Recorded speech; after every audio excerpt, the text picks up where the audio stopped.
संध्याकाळच्या कामांची सुरुवात करायची म्हणजे ती चहापासूनच। चहासाठी मिस्टर तयारच असतात आणि मी कधी ऑफिसमधून येते आणि त्यांना चहा बनवून देते। तर त्यांचं असं नसतं, ते देखील बनवतात, पण कसं असतं सकाळचा चहा आणि दिवसभर घरात एकटेच असतात, ऑफिसचं काम चालू असतं, मग संध्याकाळी कुठेतरी छान असं आपल्याला कोणीतरी बनवून द्यावा असा चहा असं त्यांना देखील वाटत असतं। मग मी त्यांना पण असं काहीतरी छानसं असं सरप्राईज देण्याचाच प्रयत्न केला आहे। ॲक्च्युली त्यांना माहिती नव्हतं की मी हे मील प्रिपरेशनमध्ये कटलेट असे रेडी करून ठेवलेले, तर म्हटलं आज त्यांच्यासाठी छानपैकी चहा आणि कटलेट फ्राय करून द्यावे गरम गरम। मला ते म्हणत होते काय देतेस तू नाश्ताच, काय बनवतेस? तर मी म्हटलं थांबा, वेट करा, मी तुम्हाला चहा आणि नाश्ता देतेच।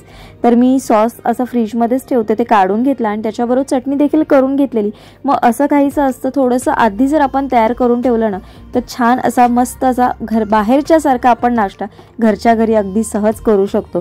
तर अशा पद्धतीने मी देखील ही ग्रीन चटणी आणि थोडासा सॉस असं सगळं काढून घेते आणि ना आता हे कटलेट आहेत ना छानपैकी आता क्रिस्पी होईपर्यंत तळून घेते। एका साईडला चहा होतेच आहे आणि तुम्ही बघू शकता मी जास्त तेल नाही घेतलं, थोडंसंच तेल घेतलं आणि त्याच्यामध्ये डीप फ्राय करून घेते। ॲक्च्युली डीप फ्राय केले तर थोडंसं तेल जास्त लागतं कारण ॲक्च्युली ब्रेड क्रम्स असतात त्याच्यामुळे, पण ब्रेड क्रमला आपण डबल कोटिंग केलेलं असल्यामुळे ना ते छान कुरकुरीत क्रिस्पी असे होतात। इथे छान बघा झालेत, कलर देखील तसाच आला एकदम ब्राऊन कलर, असाच जर कलर आपण बाहेर बघायला गेला तर असाच येतो। आणि इथे छानपैकी सर्व करते नाश्ता आणि आता संध्याकाळचा नाश्ता करून घेतल्यानंतर आपण पुढच्या कामांना आता सुरुवात करायला तयार असू।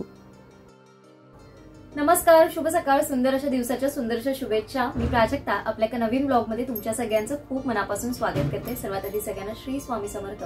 मैत्रिणींनो, येणारा प्रत्येक दिवस हा आपल्याला काहीतरी अनुभव देऊन जात असतो आणि त्या अनुभवातूनच आपण बरंचसं काही शिकत असतो।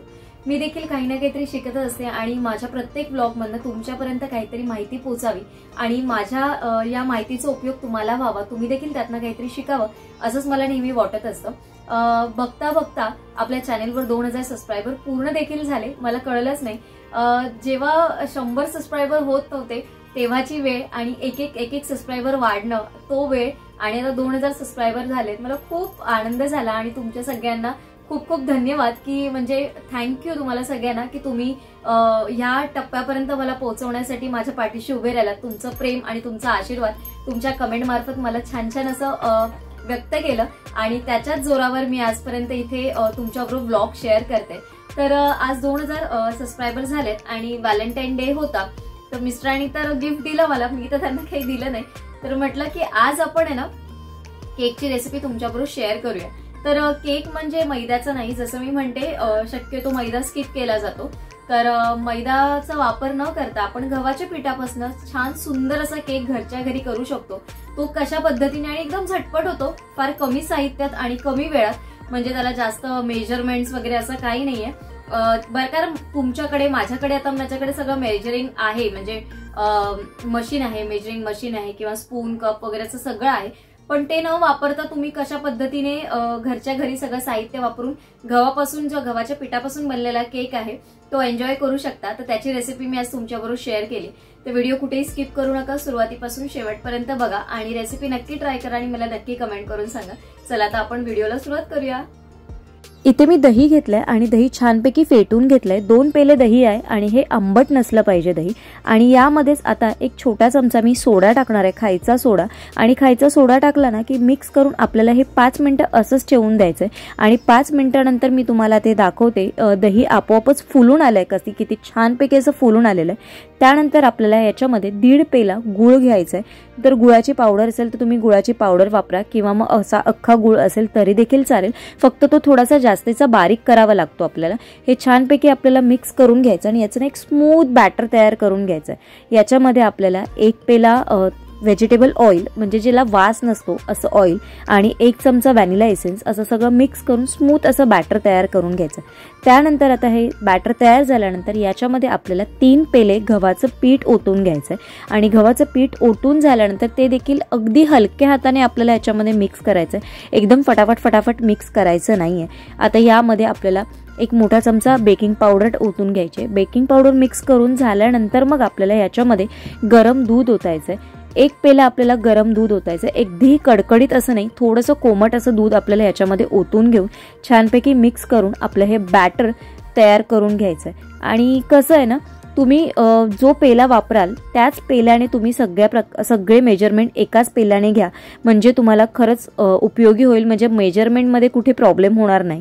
तर इथे मी केक टिन रेडी घेतलं, इथे मी बटर पेपर लावून घेतलं, छानपैकी टिनला रेडी करून घेतलं आणि आता आपलं सगळं बॅटर आपल्या या टीनमध्ये ओतून घेते आणि छानपैकी ना बॅटर ओतल्यानंतर आहे ना ट्रे टॅप करून घ्यायचा, म्हणजे याच्यामध्ये जे काही एअर बबल्स असतात ना ते सगळे निघून जातात आणि केक आपला छानपैकी फुलतो. याच्यावरती डेकोरेशनसाठी मी थोडेसे बदाम वरतून कापून टाकते आणि त्याचबरोबर जे आपले व्हाईट तीळ असतात, पांढरे तीळ असतात, ते देखील मी थोडेसे डेकोरेशनसाठी टाकतो. जेव्हा आपला हा केक फुलून येतो तेव्हा छान असा वरती त्याचा ना कलर एक खूप छान असं दिसतो, त्याच्यामध्ये बदाम ब्राऊन कलरचे खूप छान दिसतात. इथे मी कुकरमध्येच करायला ठेवते, म्हणून कुकरनं आधीच 10 ते 15 मिनिटं गरम करण्यासाठी ठेवलेलं आणि आता हे कुकरमध्ये जवळजवळ 40 ते 50 मिनिटासाठी आपल्याला कमी आचेवर हे छानपैकी बेक करून घ्यायचा आहे केक. आणि 40 ते 50 मिनिटानंतर इथे बघू शकता केक आपला छानपैकी मस्त फुलून रेडी झालाय आणि आता आपल्याला हा थंड करून घ्यायचा. जोपर्यंत केक पूर्णपणे थंड होत नाही तोपर्यंत आपण तो कापायचा नाही, कारण गरम केक जर कापायला गेला तर तो कुस्करून जातो. म्हणून छानपैकी केक थंड करून घ्यायचा आणि मगच आपल्याला त्याचे स्लाइस करायचं आणि मग आपला केक खाण्यासाठी तयार आहे. तर केक आपला थंड होतोय तोपर्यंत म्हटलं ना मसाल्याचा डब्बा फायनली राहून गेलेला. रविवारी पण माझ्याकडनं राहून घेतलं, नंतर मी खूप दमली. तर मग त्याच्यानंतर आहे ना मग फक्त ना मी हा धुवूनच ठेवलेला, आता जरा जस्ट पुसून घेते. आणि म्हटलं तेलाची बॉटल माझी खराब झालेली आहे ना, तर ऍक्च्युली हे वरचं निघालेलं. मग एक साधी सिंपलच अशी छोटीशी मी घेतली, ती ऍक्च्युली फॅन्सी मध्ये बघत होती पण ना त्याचा खूपच काहीतरीच रेट सांगत होते, म्हणजे थोडासा असा शेप असा थोडा वेगळा असा गोलाकार वगैरे घेत होतो ना, असं 450, 500, 350, 400. मग मी म्हटलं नको, मग मी साधी सिंपलच घेतली. म्हटलं मग बघू परत कधीतरी आपण छान अशी घेऊ. तर आता ही पण मी धुवून घेतलेली, तर म्हटलं जस्ट एक आपण पुसून घेऊया एकदा. आणि एकदा पुसून घेतलं म्हणजे कुठे पाणी वगैरे काही असेल तर निघून जाणार नाही. तर छानपैकी आता क्लीन करून घेते आणि मग आपण सगळे मसाले याच्यामध्ये भरून ठेवूया. काय काय तुम्हाला मी दाखवते मी काय काय कुठले मसाले ठेवते, कारण मिरची पूड जो आपला मसाला असतो तो पण मी याच्यामध्ये ठेवत नाही. त्याचा डब्बा वेगळाच आहे, त्याची बॉटल वेगळीच आहे. स्टीलचाच डब्बा आहे मसाल्याचा, मी दाखवला असेल तुम्हाला याच्या आधी पण अगोदरच्या जुन्या व्हिडिओमध्ये जर तुम्ही बघाल तर त्याच्यामध्ये तुम्हाला कळेल की मी आपल्या स्टीलच्याच बरणीमध्ये सगळं ठेवते स्टोअर करून. फायनली बऱ्याच दिवसांची इच्छा होती माझी मसाल्याचा डब्बा घ्यायचा, पण फायनली घेतलाय आता. ऍक्च्युली याच्यावर लीड पण आहे एक, तर लीड मी नाही वापरत आहे. मी पहिला बघू म्हटलं, पहिला आपण विदाऊट लीड वापरून बघूया कसा वाटतोय ते, आणि म्हटलं नंतर मग आपण जर वाटलंच तर मग याच्यावर लीड लावूया. सो टिश्यू पेपरने पुसलेलंच होतं, सगळं क्लीनच होतं, व्यवस्थित धुवूनच गेलेली मी. म्हटलं एकदा आपण परत हे करून ठेवूया याच्यामध्ये. डब्यामध्ये खाली टिश्यू पेपर ठेवून घेते, म्हणजे डब्बा कुठे खराब होणार नाही. इथे मी सर्वात आधी तेल काढून घेते, कारण बरेच दिवस तेल काढलेलं नव्हतं म्हणून खूप प्रॉब्लेम होत होता. तर आता आपली ही बॉटल आली आहे, मग तेल काढून घेते आणि आता कंटेनरमध्ये एक एक भरून घेऊया. पहिलं राई आहे, राई काढून घेतली आणि राई पण अर्धच करून घेते. कुठलेही कंटेनर मी पूर्णपणे भरणार नाही. इथे उडदाची डाळ आहे, ती फोडणीसाठी लागते मला कधीतरी चटणी वगैरे केली तर. त्याच्यानंतर मेथी आहे, मेथी पण मला फोडणीसाठी यूज होते, बऱ्याचशा भाजीमध्ये मी मेथी वापरते. त्याच्यानंतर धणे आहे, जेव्हा मच्छीचं कालवण किंवा सार वगैरे केलं जातं तेव्हा धणे यूज होतात म्हणून ते देखील वरतीच ठेवते. त्याच्यानंतर आहे इथे जिरं, जिऱ्याचं पण नंतर जास्त दिवस राहिलं बाहेर तर फ्लेवर निघून जातो म्हणून मग अर्धच काढते. तीळ पण फोडणीला लागतात म्हणून तीळ काढून ठेवते. आणि त्याच्यानंतर अगोदरच्या डब्यामध्ये थोडीशी हळद होती म्हणून मग ती काढून ठेवली आणि 2 वेगवेगळे चमचे ठेवलेत, हळदीसाठी वेगळा आणि सुक्या मसाल्यांसाठी वेगळा. आणि अशा पद्धतीने आपला मसाल्याचा डब्बा फायनली हा रेडी झालेला आहे. आता झटपट असं जेवण करायचं असेल तर कुकर एकत्र लावणं खूप गरजेचं आहे, कारण एकत्र कुकरमध्ये डाळ भात लावून घेतला ना की मग आपला बराचसा वेळ वाचत असतो. 10 ते 12 मिनिटांमध्ये कुकरच्या शिट्या होऊन जातात आणि आपला वरण भात हा तयार होतो. फक्त तो कुकरला थोडा थंड व्हायला वेळ लागतो, पण तोपर्यंत आपला भाजी एका साईडला किंवा चपातीचं पीठ मळून घ्यायचं असतं किंवा चपात्या करायच्या असतात, ते सगळं काम एका साईडला कुकर होईल थंड होईपर्यंत हे सगळं काम आरामात आपलं होऊन जातं. तर आता ना आपल्या कुकरच्या शिट्या होतील, म्हटलं तोपर्यंत गप्पा मारूया. तर बऱ्याच मैत्रिणी मला कमेंट करतात की ताई तू डेली ब्लॉग शूट कर किंवा डेली ब्लॉग अपलोड कर, पण खरंच डेली ब्लॉग शक्य नाहीये. ऍक्च्युली ब्लॉग शूट करणं काही नाही, मी ब्लॉग शूट तर करेन पण मग ते एडिट करणं होत नाही माझ्याकडनं, कारण मी येतेच आवरेपर्यंतच मला मग 7 वाजतात. 7 नंतर मग नाश्ता, देवपूजा हे करून मग जेवणाला सुरुवात करणार. आणि मी ब्लॉग, जसं मी म्हणते, जेव्हा मी ब्लॉग शूट करते सगळं सेटअप करेपर्यंत मग मला अजून थोडा वेळ जातो. मग त्या ह्याच्यामध्ये मी शूट सगळं करून घेते, पण मग एडिटचं करायला मी बसले ना तर मग रात्री 12-1 वाजतात. पण मग सकाळी परत 5:30ला उठायचं असतं. मग झोप पूर्ण नाही झाली की मग पूर्ण दिवस पण पूर्ण वेळ आपल्याला काम देखील करायचं असतं. मग उगाच स्ट्रेस घेऊन कशाला, म्हणून मग मी असं म्हणते की आपण ऑल्टरनेट डेज व्लॉग अपलोड करूया. तर हेच रिझन आहे व्लॉग अपलोड, म्हणजे मी ऑल्टरनेट डे करते. माझ्याकडे रेडी केलेला असतो व्लॉग, पण मी ते नाही अपलोड करत. कारण मग तसं जर मी डेली करत राहिली ना तर मग परत माझा बॅकलॉग पण वाढत होतो. आणि जेव्हा मला खरंच असं होतं ना की ज्यावेळेस मला खरंच बरं नाहीये किंवा ज्यावेळेस मला वेळ नाहीये त्यावेळेस मग माझ्याकडे अपलोड करायला व्लॉग नसतो. म्हणून मी एकच प्रोटोकॉल ठेवला आपला की ऑल्टरनेट डे. जेव्हा मला असं खरंच वाटेल की मी आता पूर्णपणे व्यवस्थित, म्हणजे माझा पूर्ण टाइमचा उपयोग मी बरोबर करू शकते, की माझं एडिटिंग पण होत आहे, माझं व्लॉग पण शूट होत आहेत, त्याच्यानंतर मी घरातला पण सगळं व्यवस्थित मॅनेज करू शकेन, त्याच वेळेस मग मी डेली व्लॉग अपलोड करेन. तर असो, तर आजच्या व्लॉगमध्ये तुम्ही बघितलं मी टाइम मॅनेजमेंटच्या सगळ्या टिप तुमच्याबरोबर शेअर करत असते. मागच्या व्लॉगमध्ये तुम्ही बघितलं असेल की मी आठवड्याची तयारी कशी केली, आणि आठवड्याची जी तयारी केली आहे ना त्याचा उपयोग मला हा आठवड्याभरामध्ये होतच असतो. आज जसं आजच्या व्हिडिओमध्ये तुम्ही बघितलं, मी आल्या काय खायला वेगळं असं काहीतरी तसे कबाब बनवून ठेवलेले. मिस्टरांना अजिबात माहिती नव्हतं, त्यांना आयडिया नव्हती की मी असे काहीतरी रोल कटलेटचे तयार करून ठेवलेले. आज त्यांना जेव्हा दिलं आणि ते खूप खुश झाले की अरे वा, खूप छान नाश्ता मिळाला आज. तर असं काहीसं असतं, असं बनवून ठेवलेलं असतात, तर घरातले फॅमिली मेंबर देखील खुश होतात.